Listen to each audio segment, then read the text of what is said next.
This is Tom Dillon, the Lifetime Liberal, and today is Monday, January 2nd, 2023.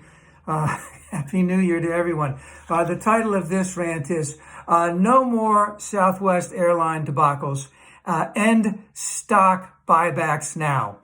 So in the SouthWest debacle, fiasco, whatever you want to call it, the hundreds of thousands of people stranded in various places all over the country. People lost vacation time. They didn't get to make funerals, didn't get to make weddings, didn't get to see family, maybe had doctor's appointments. People lost luggage that had medicine in it that was vital to them. People were going to other places to see doctors. Just terrible, terrible thing. Yes, there was a cold wave, but the thing about it is that other airlines weren't disrupted like that. Southwest was. And where does this connection to the buybacks? Well, one of the connections is that for the last 15 or so years, the CEO, not the current one, the previous one, did more and more in terms of buybacks than anything else. And what happens when you do a buyback? Basically, you're buying your own stock, you're taking that stock off the marketplace, therefore the remaining stock is worth more. So, so what do you have to do this? Well, you have to pay people less, you have to invest less in human capital, you have to invest less in research and development, and all of the other things that make the company a smooth running machine, let's just say. And for Southwest, even though they had great airplanes, etc., they had been warned for years and years that, I'll just call it, their enterprise software system was totally antiquated. This was done by employees. This was done by industry insiders all over the place. This was done by Southwest unions saying this stuff.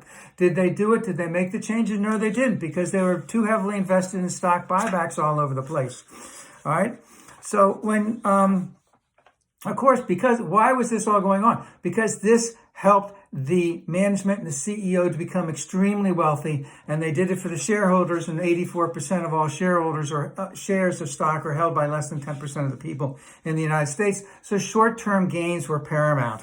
And the thing is you have these short-term gains, and the way the scheme works is that you take stock off the market, your current stock goes up in price. You've met your management objective of having your stock go up to a certain amount, and you get stock options, which you get to buy at a lower price, and then you could buy it at the higher price. Plus, you get bonuses for the stock being at the higher price. Quite a scam, because that's separate completely with having a good company, meaning Southwest, having flights to many places, delivering goods and services on time, etc. Now, the thing about it is, and I want to bring this up, this is from an article from Tom Hartman recently, is that, hey, stock buybacks used to be illegal. They started being illegal in 1934 when Joe Kennedy, yes, father of John Fitzgerald, basically was the head of the SEC, which was a new agency because of all the scams in the crash in 1929. He outlawed stock buybacks. And we had the greatest middle class from the 1940s to the early 1970s. And then, of course, when Reagan came in, all of that kind of stuff stopped. So we had no stock buybacks between 34 and 82. Reagan came in.